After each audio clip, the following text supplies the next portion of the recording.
Persib Bandung berhasil menang 2-1 dari tuan rumah PSIS Semarang dalam pertandingan pekan ke-9 Liga 1 2023 pada minggu lalu.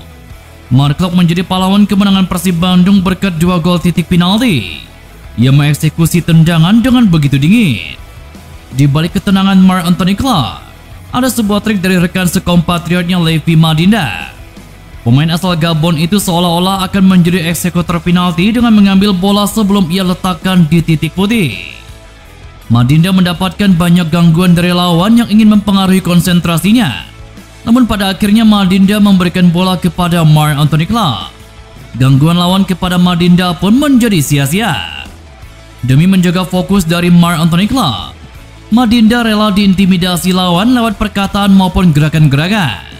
Konsentrasi Klok pun tidak terganggu dan terbukti ia mampu melesakkan 2 bola ke gawang PSIS Semarang. Namun pada kesempatan berikutnya jika ia diminta mengeksekusi tendangan penalti, Madinda siap melakukannya.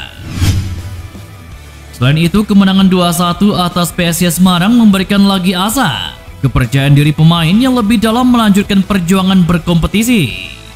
Persib memang tidak jauh beranjak dari peringkat mereka sebelumnya di klasemen. Persib Bandung sementara menempati posisi ke-14 dengan mengumpulkan 11 poin, hasil dari 2 kali menang, 5 kali hasil seri, dan 2 kali kekalahan. Situasi skuad Maung Bandung saat ini dirasa lebih baik oleh Levi Madinda. Madinda kini ingin fokus menghadapi laga lanjutan kontra Rans Nusantara FC pada Sabtu nanti. Persib Bandung sama sekali belum meraih kemenangan di kandang sendiri. Madinda tentu ingin merasakan menang di rumah sendiri. Ia mengincar kemenangan pertama di kandang sendiri. Pemain yang pernah memperkuat timnas Gabon ini menegaskan bahwa tim perlu dukungan dengan atmosfer besar dari supporter di stadion. Untuk itu ia berharap Bobotoh bisa membirukan setiap sudut stadion, memberikan semangat dan motivasi pemain. Ya, untuk saat ini saya rasa lebih baik karena dengan kemenangan membuat kami sedikit lebih baik. Sekarang kami akan menghadapi laga berikutnya melawan Rans Nusantara FC. Kami fokus untuk pertandingan tersebut. Kami bermain di kandang dan kami ingin menang di kandang. Karena itu tentu akan bagus untuk tim dan juga untuk fans. Ya, saya tahu kami butuh supporter karena kami sudah bisa menang tandang dan kami juga tentunya butuh juga kemenangan di kandang. Kami butuh dukungan dari fans pada Sabtu nanti. Kami menantikan untuk bisa menang di kandang. Jelas Levi Madinda. Kericuan sempat terjadi dalam pertandingan PSIS Semarang melawan Persib Bandung dalam laga pekan ke-9 kemarin. Setelah ditelusuri, supporter Persib Bandung Bobotoh terindikasi hadir di dalam stadion yang turut merayakan saat Mark Anthony Klok sukses mencetak gol dari titik putih. Mewakili PT Persib Bandung bermartabat, Vice President Operasional Andang Ruhia turut prihatin atas insiden tersebut. Padahal pihaknya telah menghimbau agar Bobotoh tidak melakukan UWD setiap Persib Bandung melakukan laga tandang musim ini. Andang berharap kejadian serupa tidak terjadi di dalam pertandingan-pertandingan selanjutnya. Aturan musim ini sesuai arahan PSSI dan PT Liga Indonesia Baru selaku operator, yakni tidak boleh ada supporter tamu datang ke stadion. Persib Bandung tidak akan henti-hentinya menghimbau Bobotoh agar tidak melakukan UWD musim ini demi menghormati aturan dan juga tuan rumah. Kejadian kemarin kami merasa prihatin dengan adanya gesekan di antara supporter sendiri. Padahal kita tahu semuanya bahwa yang namanya olahraga itu untuk mempersatukan kita. Kami selalu menghimbau terus-menerus, mengulang-ulang supaya mematuhi aturan-aturan yang ada ataupun aturan yang sudah diterapkan.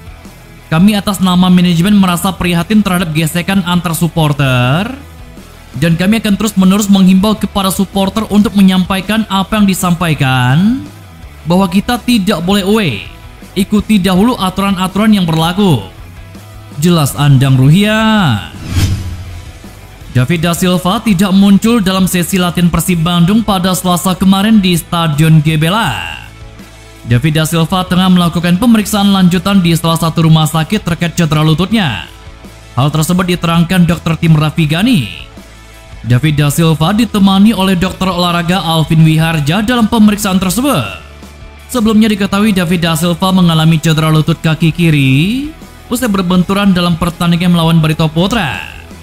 Kalau untuk David da Silva, dia tidak muncul karena ada sesuatu yang harus dilakukan di rumah sakit.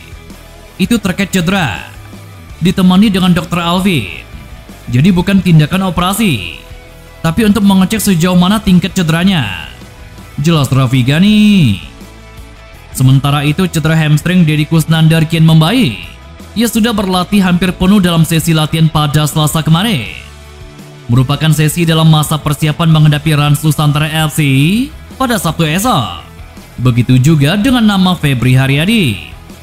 Hanya saja Teja Pakualam ia masih bermasalah dengan cedera lengan kiri. Ia sudah disimpan staf pelatih Persib Bandung dalam 2 pertandingan ke belakang dengan tidak masuk dalam daftar susunan pemain saat melawan Barito Putra dan juga PSIS Semarang. Bojan Hodak punya lebih banyak opsi dalam menentukan starter di laga kontra Rans Nusantara FC di akhir pekan ini, karena beberapa pemain sudah kembali dari masa hukuman dan pemulihan cedera. Ini tentunya jadi kabar baik bagi pelatih asal Kroasia tersebut. Dado yang sebelumnya menderita cedera di bagian hamstring sudah kembali berlatih. Ciro Alves yang sempat terkena larangan 2 laga juga pada pekan ke-10 ini sudah boleh bermain. Beberapa pemain yang jadi alternatif di tim pun sudah siap berlaga lagi. Memang sejumlah nama masih harus menepi seperti nama Teja Pakualam dan juga David da Silva yang masih mengalami cedera. Lalu ada nama Robi Darwis bersama Beckham Putra Nugraha masih bertugas bersama timnas U23. Tetapi setidaknya opsi bagi sang pelatih kini lebih variatif. Bagus karena 2 pemain sudah kembali. Dedi sudah pulih dari cedera dan Ciro juga sudah kembali dari hukuman. Lalu beberapa pemain muda juga kini sudah memulihkan kondisinya. Jadi saya punya lebih banyak pilihan untuk 11 pemain pertama. Atmosfer dan mood pemain juga kini bagus setelah memenangkan pertandingan di Semarang. Jelas Bojan Hodak. Kemenangan melawan PSIS Semarang menjadi laga pertama bagi Arsan Makarin di Liga 1 2023. Ia masuk pada menit ke-61 menggantikan Preds Butuan. Arsan Makarin harus terkapar pada menit ke-77 ketika diterjang penjaga gawang Adi Satrio yang keluar dari sarangnya. Benturan tidak terelakkan, yang mengalami benturan di kepala bagian belakang dan pelipis berdarah. PSIS Semarang harus bermain dengan 9 pemain karena terjangan Adi Satrio kepada Arsan membuatnya diusir wasit dengan kartu merah. Persib Bandung pun lalu mampu meraih kemenangan 2-1 setelah pada menit akhir mendapatkan hadiah penalti kedua yang dieksekusi sempurna oleh Marc Anthony Club. Setelah penantian yang cukup lama, Arsan Makarin akhirnya bisa mendapatkan kesempatan bermain meski harus mendapatkan cedera di kepalanya. Sang pemain sudah kembali ke pelatihan walau dengan kondisi pelipis di plester. Hasil observasi beberapa hari tidak ditemukan indikasi ke arah gegar otak hingga sang pemain diperbolehkan menjalani latihan penuh. Bojan Hodak pelatih Persib Bandung memperhitungkan pemain-pemain yang berhasil menunjukkan kapasitasnya di laga melawan PSIS Semarang kemarin. Salah satunya adalah Arsan Makarin yang mungkin bakal kembali dipercaya pada laga lanjutan kontra Rans Nusantara FC pada Sabtu nanti. Arsan tidak ragu akan memberikan lagi segenap kemampuannya jika kembali dipercaya oleh pelatih. Kondisi bekas kemarin sih masih luka sedikit, tinggal sedikit lagi. Mungkin 2-3 hari lagi juga sudah baik, sudah normal lagi. Cuman agak masih sakit-sakit badan karena jatuh kan. Pusing juga alhamdulillah sudah enggak. Insya Allah kalau dipercaya lagi oleh coach, ingin memberikan yang terbaik buat tim. Insya Allah Persib dapat 3 poin, terus bisa kasih kontribusi dan bikin tim lebih baik ke depannya. Insya Allah dapat 3 poin. Jelas Arsan Makarin. Persib All Star akan memainkan partai persahabatan melawan Borussia Dortmund Legend. Rencananya, laga ini akan digelar pada Minggu 10 September mendatang di Stadion Siliwangi, Bandung. Laga ini sendiri akan digelar pada pukul 15.00 waktu Indonesia Barat. Para mantan pemain Persib Bandung dari lintas generasi akan berpartisipasi dalam agenda ini, termasuk nama-nama yang menjadi bagian dari skuad juara di Liga musim 1994-1995 dan juga tahun 2014. Selain itu akan ada pemain muda yang dilibatkan untuk menambah jam terbangnya. Beberapa mantan pemain yang akan ikut ambil bagian adalah Imade Wirawan, Robby Darwish, Yudi Guntara, Sutiono Lamso, Gilang Angga Kusuma, Zainal Arif, serta Erlangga Sucipto. Nantinya mereka akan saling beradu kekuatan dengan para legenda di tim lawan. Sedangkan di kubu Borussia Dortmund Legend akan hadir pemain yang namanya pernah berkibar bersama Dai Borusan. Teddy Cahyono selaku Deputi CEO PT Persib Bandung bermartabat menyambut antusias partai persahabatan ini. Menurutnya ini bukan hanya mempertemukan kedua legenda di masing-masing klub, tetapi juga memperkuat relasi internasional dengan klub peserta Bundesliga ini. Direktur Komersial PT Persib Bandung bermartabat Gabriela Widarmono juga menyampaikan terima kasih atas kesediaan Borussia Dortmund datang ke Bandung, karena ini merupakan tur mereka di Asia Tenggara dan turut memainkan laga persahabatan. Tur Borussia Dortmund ke Indonesia juga bukan hanya menggelar laga persahabatan, tetapi dalam 3 hari akan ada rangkaian agenda dengan mitra dan juga para fans.